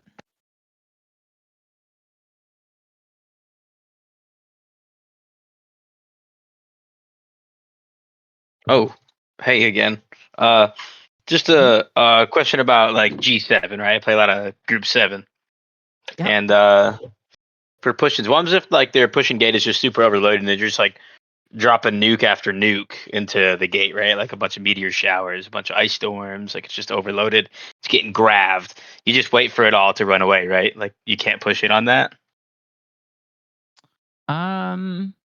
The thing is, you should be coordinate so you should be coordinating with the quad DPS, or the quad DPS should be coordinating with you because they should be like as you push in, as you want to push in, like the quad DPS on that side gate like should be pushing in, right? So it should be the case that your quad DPS, like let's say you're on this gate and you're trying to get an G7, like you're trying to get in, like as you're coming in here, your quad DPS should be going like this, so that you create this like sandwich pressure and tension in the space like as you're coming in. They facilitate you guys being able to your healer and your fire step player being able to go up the stairs here and get up top. Like you want to establish control on top of this wall. That is your main goal of initially pushing in, and the quad DPS help to facilitate that. Now, if your quad DPS don't do that, and instead they go over here and they help this side, well, just understand that, like, look, all those meteors and stuff, and the stuff you're getting hit by, that's from quad DPS. That's from the defending quad DPS. So that means they have their defending quad DPS over here, like trying to stuff this, and that just means that you're going to need your quad DPS to assist to be able to take control back of the space, like to be able to help you guys push in and to play for this, or you guys playing your life and our quad DPS going over here, like because that's the only other option that they would do. They would go over here. They would come over here to the stage, winning this fight with your G10, and then they would stand here like in this winning position off controlling the space, and they would start farming the point while you guys are trying to play life here. Guaranteed, Yeah. them doing that and you guys living here and holding that pressure here will be far more valuable. Like your quadrupus will just get way more value, and these guys will just be trolling over here doing this if you stay alive. Okay. That's what I figured. But Yeah. So I guess I said I would say identify whether you're getting plussed or not. If you're not yeah, getting plussed and it's an even match, like you should not be getting held back. Like no, yeah. I'm saying if we're getting plus, because last war yes, yeah, we got plus like super hard, right? Like we had a yeah. quad with us at our back gate too, even, and just like it was plus so hard that you couldn't get through that Oh, choke. Like it was impossible. one thing I'll say is like on attack, do never send your quad DPS back here. Never send your quad DPS back gates. Quad DPS and a bruiser quad was sent with us. Don't never do this. Never do this. Don't ever do it. Don't do it. It's so troll. Yeah, It's because it just so ended up troll. their bruisers hit our gate and threw grabs in there, Yes. and that our is- bruisers didn't yes. throw any grabs in there, right? And we were just all Yeah. standing there. It's this is like a small little space to be able to get through. And again, as defenders, all you have to do as defenders to counter getting plus somewhere is to match. So if you guys are getting plus back here, you do not send your quad DPS back here to help you, right? Or whoever back here to help you. What you do is now your quad DPS are not being matched, right? If their quad DPS are here, your quad DPS are unmatched. So either what you can do is your quad DPS are going to have to come over here and push in and help you control the space and comment to you, or they're just going to push in, win this fight because no one's the quad DPS are not over here to help this kill squad. You'll run over this kill squad, and then yeah, your quad DPS will stand here and they'll just get value into the main ball and just pad. Yeah, that's what I figured. If we could just hold them there and whatever, like if we're plussed up and our guys can just push in, it's more value. Yes, they just have to make sure that these guys have to make sure they actually get the value and just know that that's what they're doing now. Now, here's the opposite, right? I got farmed really bad in the USPS war, right? Last week because I was playing G7 defensive, and as I try to get better and progress to the point where because I can't do those wars yet, right? I'm just not there. But like when we were in Fort, when they plus your gate and 7 super hard and you're just losing, like, do you just fall back and you just give up stage when they plus it that hard, and then you just try to find value elsewhere? And if so, where would you try to find that value? So, are you saying like before you've pushed in or after you've pushed in? I'm on defense. I'm saying defense. Oh, on defense. So on defense. Yeah. So on defense. On defense, you're trying to control this, and they're sending extra people back here to push through. Yes. Oh, well, if that's the case, just come to your quad DPS to come match. Just match. Just get the players to match, and you'll just stuff their push here. You'll just hold them here, and they won't get any value, and they won't be able to push in. That's all you have to do. The only other option there is again, like you have to be like your quad DPS, like so the people that would come over here to match that would try to get picks here. They would try to not come over and match, and they would try to get some picks here. Now, typically that's what they're going to be doing anyway. So let's just say we're all even Steven on all of the gates. Then your quad DPS will be doing this anyways. Like I said earlier, the defending quad DPS and the kill squad should be looking to pick off the first couple of people that try to breach. The first like bruiser or VGs that try to get in, you're trying to get picked off. But now if you're getting plussed over here, well, now it means like you're gonna get ran through in this position, like you're gonna get ran over. So if they take that gamble and they keep trying to get those picks there, like they have to get the picks. Now, like they must get those picks. Because if they don't, and now you lose this too, well now like you've gotten no value here and you've lost and you've given up and you've lost stage control. So if you're not confident in your quad DPS, like be securing those kills every time at the gate, then they must match. They must match. Just match them, and you'll stuff the push as long as like both sides are mostly equally of like a similar level in terms of like playability. Like you're just gonna stuff their push, and they're gonna get stalled out. And the thing is, like, you guys already have the high ground. You already have the nice position. You can already have like you're already gonna have a fire staff or 2 fire staffs up here in this position just nuking. You can already be like as a quad DPS player, you can already be like here, like standing in this position, like standing at the stairs, blocking people's paths, using things like kegs to prevent like movement. Right? You should be trying to look to put kegs on these like stairs and stuff as well. In Like the the 2 space, like kegs to block it. You talk about right yes, there. yeah, in any of these positions here. But yeah, just match on defense, and you should be fine. Okay, Thank you. And that's just gonna come from good comms. As soon as you know your push, you just comm it. Those guys come over, like you call your quad DPS over, and you match.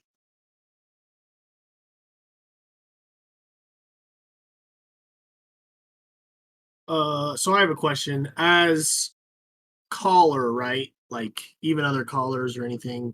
A few things. Is it caller's job to figure out if they're rebuilding side gates? And if they do rebuild side gates and it's like at the end, towards the end of war, like 3 minutes or less, do you send in like another gate to go and hit the guy repairing that built gate, or would you send that entire gate through a different gate that's already down? You would if it's gonna really depend on the tick and the kind of momentum that you have on point. If you wanna maintain that momentum and you're trying to like go for like you're close to a win con, then you'll just send groups through another different gate, and you'll just be like, okay, fuck that gate. Like we're just gonna push through like push through B, or I'll push through this gate, and like we're just gonna keep playing. Like and that's how you do it. You just do it based on tempo. Like if you have no tick, you have no tempo, you have no momentum, like then yeah, you probably just reset and and like get the gate down. Yeah. Or yeah, you just keep playing, right? You just keep playing, and then you just need to have range players in general, like bows, for example, and the fire staffs, like looking out for those kind of players, like that are doing that, and just like pinging them when they're trying to get gate up, and just making them not able to do that. So, and then as we push in, just from like a caller perspective, you hold crash until everybody's like set up, or would you use crash on point? Like, let's say bruisers are on point, and you use crash to kind of create tempo for like tick for like, you know what I mean? Like, kind of create that pressure. To bully people off the space, so you have some Right. tick. Yeah. I mean, you look, if you're calling a crash, like it's very rare that you're calling a crash just for the sake of like bullying people for space. Like typically you're just trying to call a crash because you can get kills. Like you have Right, angles, right? You have people are covering angles. Enemy is like there's enough enemies in the position to make it look nice, and they're not going to be able to escape. And you call a nice crash. That crash can be an early crash, or it could be a later crash, or you come like a little bit later after people have just like pushed on like into point. It's just Okay. situational. So you really don't use crash to create space and pressure, right? Is what you're saying? Use Zerg to do that. Okay. You're gonna so off of like you're gonna call you're gonna call your main ball to be Zerging like in different moments, right? Off of a recrash is the most common, right? Like if enemy crashes and then you recrash, then you can Zerg because like you have the tempo, you have the momentum, they don't have their abilities up, so they can't recrash you. There can be other times where it's gonna look good to Zerg, and then off the Zerg you call a crash. So like you'll Zerg, you'll zone people out, right? Like you'll make enemy like reposition, and then off the reposition you call the crash on them, right? Like you Zerg one side, they all push to the other side, you call the crash on that side. Perfect. Things like that. That's great. I really appreciate it. Thank you. Yeah.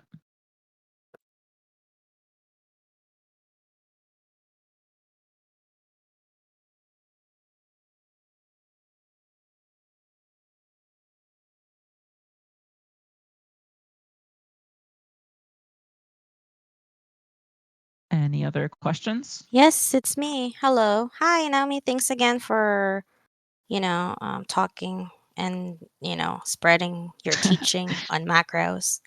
But I'm just giving you just a context on it. I'm in group 9.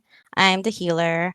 Our group team comp is of VGIG, Ascender with GA and SNS, a heavy distro with Spear and SNS, and typically either a bow or a fire staff mage as a DPS.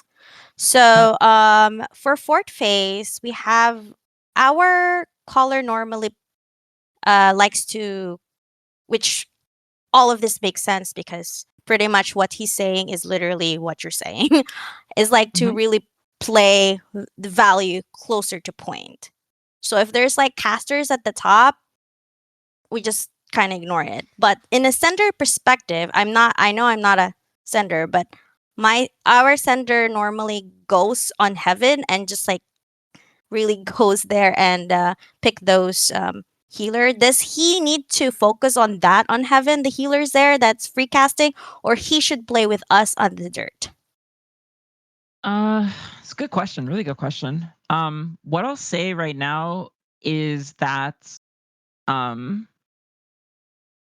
healer disruption in general is good, but it's only really good when you marry it with pressure, right? So like, you can think back to metas where like it was really, really good. It's constantly good to like hit healer pocket outside, right? And there's like pressure through healer pocket outside and pressure through enemy road. It's not that you don't still do that now. Like you'll still see that, especially with like a kill squad, maybe like 9 or 10 will do that. But it's really good when there's extra pressure going into the people that those players are healing. So if your player, if like you and your 9, for example, if you have like your VG and your spear and like let's say your fire staff and your bow, and they're all looking at a target in the dirt and they're really playing well together and focus firing a target and they're able to get kills, which you probably should. That's enough players to, when you're focus firing around the point, to be able to get those kills. And then your sender goes off and he's like disrupting healer. That's fine. That's okay. What I would say is like it's gonna be bad when it comes at the expense, when that healer disruption comes at the expense of the players in your group that are like looking down and playing for more main ball value. Like when it prevents them from getting kills because they don't have that extra pressure that they needed. So that's what I'll say. If you're super coordinated, you're able to get kills with like those 3 players and you don't need the sender, fine. Like your sender can go and disrupt. They can go send out another healer. Like it's totally fine. But yeah, if it comes at the cost of your group missing out on kills, then I would just say, don't do that. Just play with your group. You're 4 players. This is an entire kill squad. You can kill anything you want if you're focus firing it properly, and you're gonna kill stuff too if you're plus pressuring. So what I'll just say in general for any quad DPS players or any kill squad players, like when you're looking in, like if you can identify players that are already getting pressured, those are the best players to hit because plus pressuring is like you're almost guaranteed to get kills. You typically when you're plus pressuring rather than trying to 100-0 someone who's not getting pressured by anybody else. Okay. I mean, still like you're a kill squad, like you're gonna be able to 100-0 lights like very, very, very easily. So it's just, but it's a general Okay. point. Yeah. Yeah. Because as a healer, I see the POV the most. I'm directing them. And so when I Mhm. see the sender on the top or the group is at the bottom, I kind of get confused what I have to calm there, And yeah, but that's very, very Well, helpful. I would say as a healer, be very careful about having to micro your group. It's great that you're trying to do that and you're taking steps to give your group like direction. But it's at some point like it's really ideal that you just give good comms and give good info and less direction, and that like your players, like the people you're healing, are able to direct themselves and direct each other. So I'll Okay. just throw that little like just note on that to what you're saying. It's Okay. good. Yeah. Well, Just good to yeah. know too, because I play in another company and then that's what they ask me of is to direct them more. So it's a different experience. So I'm kind of confused of Yeah, I where think my boundaries is on as a healer. yeah, So, a healer directing the group, it's definitely possible, and like some of the best healers out there will do it. Like I don't know if any of you guys know who Chewy is. Chewy's like probably one of the yep. best healers right now Yep, in T1. He does this a lot. Like if you ever watch a Chewy VOD, like I he will do. direct his group. He will like call it macro. But also the people that he's healing will be calling their own stuff and directing themselves, and he's Right. not like All right. Awesome. And then my last question is not specifically my group, but this is we really didn't really cover this question regarding repair defense repair. I know Cobb talked about on attack what needs to be done with that, but it doesn't seem like on our defense we're not successful enough to actually do gate repairing at all. Hello? to push that advantage, and then it's just a matter of like, are we pushing that advantage into the right space, right? Kill, Hello. Sorry, I missed. Were you talking or was I talking over? I wasn't sure. It was breaking up. I was talking, I didn't hear you talking, so maybe. Oh shit, maybe that was me. Anyway, Discord bugged for everyone. There was no audio for like the last 20 seconds. okay, Oh, so okay. which part did I miss, or was she talking, or was it me talking already by that time I talked? There was no audio at all. You both just Oh. stopped Okay, talking. so we both got cut off. Yeah. Okay. Yeah, you can say what you wanted to say. Go for it. Oh, I was gonna say my other question is, since Cobb already talked about like repair on attack, or like what to focus on, how to focus that, we really didn't cover like repair on defense, and it seems like we have been very not good at doing that and on our defense on repair. So kind of just want to go over a little bit of it, what has to happen on our repair. I mean, so all your repairs are assigned, right? You have people that are already assigned to repair. They have their parts, correct? Should be. So in your Not raid sure. I plan, can't speak for everyone. so in your raid plan, you should have it at the, like, you know, on your first page of your raid plan, it should say, for when you're defending, you should have some people. Like, I can pull it up right now. I can pull up my raid plan. That's a Cobb thing. I don't remember any Right. repair. So this is like a raid plan that I have for Tenacity when I'm helping them, right? And it just says this, right? Like, it's gonna say Demon and Naomi grab parts on the opener, and then Willie and Peruni grab parts when you die, right? So you have these people. These are the people that are gonna have parts throughout the war, and then it's just gonna be up to these people to just obviously decide, like in fort phase, like when it's a good time for them to do this, right? So when we get to fort, that obviously has a big impact, right? So, like, you know, if we get to fort with 5 minutes left, we're probably going to be looking to instantly be calling a repair on one of these gates, right? B gate's always a good one of the side gates. C can be good. B can be fine. Whatever. We'll just direct everyone to be looking for that opportunity. And then outside of like any like mass like repair, like gate repairs, like, you know, off of a late fort phase, it's going to be at the discretion of these players, for the most part, to go and start repairing their gates, right? Because, you know, this player, like, you know, Willie or Perguni here or whoever, like, you know, they have to make the judgment, like, that it's okay for them to leave their fight and not be helping their bruisers or not be helping their kill squad and going over to repair the gate, because now their group is going to be down a player. So they just have to use their own judgment to make that call. Now, some players like are good at making this judgment, other players are not. If you've ever seen Willie play on his stream, you'll notice that, like, he loves to go and repair stuff, but sometimes to a fault. Like, he'll do it too much. Like, when it's really going to be more impactful that he's not doing that, and that he's actually at the point, like, playing and like stepping and with his bruisers and like there for a crash to you know, to shower and vines or whatever, right? Like, that will be more impactful. And so again, like, this is an experience thing. The caller can facilitate it. So, like, if the caller has a really good game sense and really like comfortable with like how the main ball feels, like, he can call someone off like early, call off one of the VGs early, or one of the people early, to go start repairing a gate. He can micro them like that. But yeah, at the end of the day, it's just going to be up to for the most part, generally, it's going to be up to the discretion of one of these 4 players. And Right. then in a VOD, like in a VOD review, you'll work that out. Like, so if you'll review someone who was repairing gates like during the war, and you'll see, like, were they repairing at all? Were they not repairing enough? Were they going at the right time? Like, you know, did they completely troll and like overcommit to it? Like, you know, whatever it might be, like, you'll work that out. That work gets worked out over time, like through experience and through getting coached. Thank you, Naomi. Appreciate that. Yep. Any other questions related to repairing or?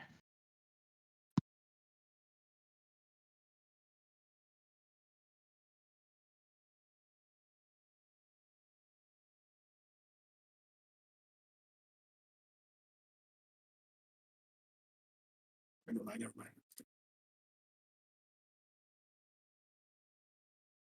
Is that it? Hey, Naomi, I had a question. Okay. Are you able to see the chat? Because I want to like upload something real quickly, like a picture. The chats. Yes, I can see that. I just opened it. Okay, great. So, I know that this graphic has been shared like a billion times from people, right? Oh. About like healing defensive heat map area. I wonder though, like from your perspective, assume a lot of it's out of date. Like from attack, you said like healers can get set up and going. Like, what are the areas to get set up and going? Like, for example, I've gotten conflicting information about, hey, dirt may be okay, may not be okay. Like, hell here is red, but then I see people like kind of sit in that nook on hell as well. And this is defensive, but on attack, do you have like routes you prefer healers to take to kind of move around and find open space? There's no particular routes that I will say. Like, I'm not going to give any specifics on routes to take. It's just going to be the case as like a general rule that in the dirt, like for any healer in the fort, once you enter, like once you're in the forts, you're on a timer. Like let's say we're attacking, like you're on a timer, and defenders too, healers too. Like you're on a timer for when you're going to get pressured. And that timer is either longer or shorter, like depending on where you're positioning, like moment to moment. So like in the dirt, it's very, very, very short. Like if you're just standing in the dirt as a healer, the chances that you're going to start getting pressured is going to be like much higher than like a healer that's like standing here or a healer standing here. It doesn't mean that none of these healers get pressured. It just means they're just not going to get pressured as quickly. So in terms of like setting up, you like your awareness like as a healer, then like where you're going to be stepping moment to moment, it's 100% going to be like dependent on like where the reds are and like where you perceive pressure to be coming, because like pre-movement is obviously really, really, really important. But just like really good camera work, like a healer, like there might be a healer that might be able to stand here like for a second and just be like healing, but guaranteed like that healer is going to be able to do that more confidently like if they're all looking in these directions constantly. So they constantly know if they can see everything in front of them, and they can constantly see anything that might be coming to them. And like either pre-moving, like coming back up here, or like rotating around somewhere else. Or like, seeing that this is like these guys have lost control, so they're coming over here. It's going to be lots of like having really good awareness, like as you're healing in any given position, and then pre-movement, like pre-moving to other like spaces, and then just like as a general rule of thumb, like your timer in terms of receiving pressure is shorter in the dirt, and it's always going to be like your timer is always going to be higher, like in like higher ground positions, like as you're going up. So that's kind of what I'll say. Like, I think this is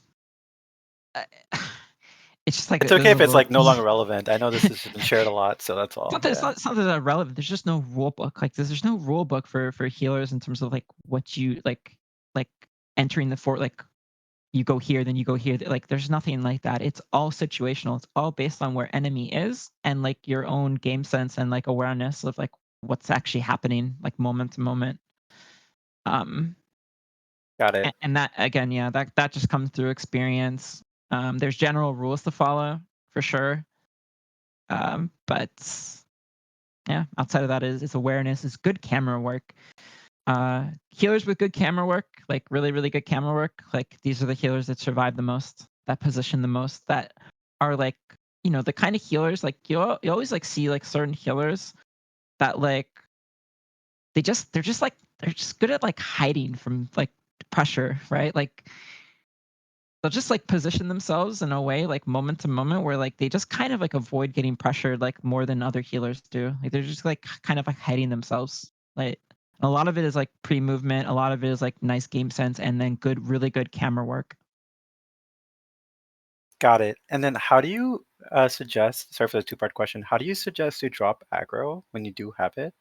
Is it just moving far enough where they get disinterested or like around or Breaking LOS and being able to go up and down, like using the environment itself. So like, you're a healer up here, you drop down, you go back up, you drop down again, you maybe you like the best way I'll say is like use obviously like using the environment, like going up and down levels is always like good. But then also like plotting out a path in your mind of like where you're going to go to move towards, like before like pressure gets to you. So like you have an idea of like how you're going to be pathing, like before you even start getting hit by something. Like, oh, I know like in this position, like if I get hit, like I'm going to drop like this and come down here and then come back up. Or I know like that this space is like free right now, so I'm going to like just run over here and like get into this position. And like once I'm up here in this position, I'm already seeing the next place that I'm going to go to, which could be like over to here or something. Or I already see that like it's already okay again here, and like the person that was chasing me, like now they're looking at someone else, like that I'm gonna go there next, or I'm okay to like sit here, whatever it might be, right? But that's kind of how I would think about it. Great, thank you.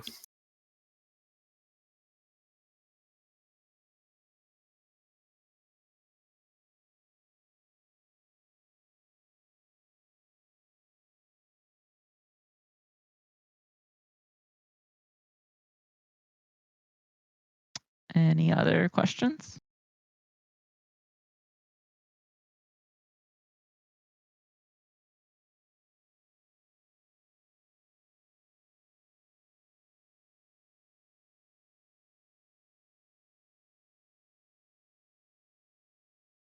I think there's question on the chat, Naomi. Okay, yeah.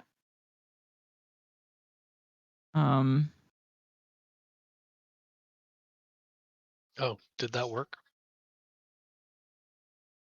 Did this one about Void Blade, or I don't like this ignoring casters up top. Again, I don't think it's That a wasn't gonna be bad. my question, but I did want to ask that when someone had mentioned we're just gonna ignore the casters up top and do our thing in the dirt. Oh yeah, I mean the thing is like, what I'll say about that is like you can bully people off, but like you should like just like on stage too, right? If there's like healers on stage, like let's say you take control of your side as like G7 and you push in or something, right? And you like kind of win your fight, you win your space, and then you like look over and before like you want to go into the dirt and you want to look towards main ball, but you see a bunch of like casters on the stage. You can go and like bully them off, right? You can push them off, but you're not gonna stay there and just go and just try and kill all of them. That's what you're not gonna do. So likewise, on top of the wall, if there's a bunch of casters there, like after you win your fight or something, yeah, you can bully them off, but you're not gonna go around trying to heal or hunt every single one of them. Like that's what you're not gonna do. You're not gonna ignore them either, right? Yeah, you don't have to ignore them. You can bully them out of the space, like make them drop down, bully them off. That's fine, but that's enough. After that, like I'm not gonna go around and start hunting all those people. I'm Yeah. gonna like look in and actually kill bruisers and VGs and actually get real value. So my question is about comms, and it's how many people is it good to have calming to the entire army, and like what are like kind of like a hierarchy of good calms inside the fort, or Ooh. examples of like important comms that maybe people aren't making, or Um, Man, I mean, there's a lot of different comms that can be made. Um, I will say there's just a whole list of ones like I like come up with like that are going to be good for main comms and other ones that are being better to be whispered. Um, if quad DPS, for example, is pushing in and they want to calm that to like G8, um, they can have a whisper setup with G8 to do that, or G7, like whichever one of the quad DPS it is. Like that's a good whisper scenario. Um, if a if a kill squad group is doing, like let's say G10 is doing that, that might be something where I might want G10 to main calm that, because I might want everyone in the fort to know that G10 is not going to be in the normal position that they're in. They're going to be in a different place, doing something else, and maybe that's a prompt for the main ball players to play a little bit differently on that gate too when they're pushing in. Maybe one of them like might push in like with the kill squad there and like storm the stage or something if like that's like the plan that the G10 like wanted to do or something, right? Um, if you're outside a fort and like let's say G9 won their fight, or G8 won their fight, right, in in the interlane space, and they're like them main comming that they're looking in, that's a good main comm, right? They don't need to. That wouldn't be something that they would whisper to like the caller or something, right? That would be a good main comm because that's good information for everyone in the army to know, right? Oh shit, G8's looking in. Like we're gonna play more aggressively over here. The caller knows like like crashing over here can be very very effective now because now I have a bunch of like people covering outside space, whatever it is. We can that's just like a good thing for the whole army. And so like I can send you a list of What about directing quad DPS inside? I sometimes feel like, I don't like asking for help, but it's like, are we asking quad DPS, hey, we need help here, or like how do we help, like, so focus their firepower as a kill squad or as a caller calling for this? as a kill squad, I would say. Like, Okay, as a kill squad, I would say you're probably want to set up a whisper with the quad DPS that are playing on your side of the fort. And you would whisper that to them. You'd have a whisper set up with their group, and you would whisper to them, I mean, are you asking directing them them. for help, or are you saying, like, what are the kind of things that how are you directing Yes, how are you at? you would. Yeah, it would be a thing of you directing them to help or maybe to look in. So, for example, like let's say the quad DPS. Let's say we're attacking quad DPS, like push in with G10, and they play for top of B wall control, like on that side, right? And then you guys get a couple of picks. Like you could come to them immediately, like off of a couple picks, like quad DPS here with us, like like you could just come to them or whoever, like, yo, look in now, guys, like look down at Mayball, like, because you could just like in your mind, like you could already know like that's a good time for them to just flex off because you've gotten some picks and gotten some control. Now, I mean, I think they should know this, but you could direct them in that moment to do that. Um, yeah, you could do something like that. Um, Asking them to come match, absolutely a thing that you can call for. Um, Telling them to go get value somewhere else, a thing that you can do. Lots of things that you can come to them. But typically, yeah, it would happen through a whisper when it's that focused, when it's that like particular in terms of the actual people. Yeah, cool, thank you. Yeah, and then I mean I could come up with a list of like all sorts of different comms in different scenarios for each group. I mean I think that's might be a little bit much, but if you really want that, I can think of a list of different things. One last question came from one of our Void Bladers as well. He wanted to know what is the best practices when they are pushing into fort. Best practices for a Void Blader from the attacking POV pushing in. Yes. Is this a Void Blader in Kill Squad or a Void Blade player In in the quad. main ball? In In main quad? ball. Mm-hmm. I mean, look, it's gonna be like I said, push in. You can put some spells down to help facilitate the push, right? Like a shower or something. Screaming like a bruiser or some players blocking, and then you're going in. You're getting to point. That's it. If you're defending, you're going to be looking to potentially dog down some of the first people trying to get in. And hopefully your quad DPS are looking at those people. Your kill squads on your gate is looking at those people, and you confirm a kill. I'd be careful for how long that you get that you tunnel on a target that you're trying to kill, because again, like that guy, as you're dogging him, he's creating space behind himself for other people to get in. So you want to make sure that you actually confirm these kills. Uh, and then the trade-off there is like you're giving up you're giving up some space, right? Like you're making it like other people can get in a little bit easier, but you've gotten some picks, so it's okay. Like yeah. you've made up the value loss. Awesome. Well, I think we're gonna wrap it up there, Naomi. Thank you so much for coming in and helping us out. We really appreciate it. Everybody was really looking forward to this, so I appreciate you coming in and doing this for us. Yeah, absolutely. Anytime. Awesome. Thank you, thank you, thank you. Everybody, you are free. Everybody in Dom, we are pushing Tropical Rush in 30 minutes. So if you can stay on for another hour, please do so. Naomi, I will get with you right after this. Yeah, good luck, guys.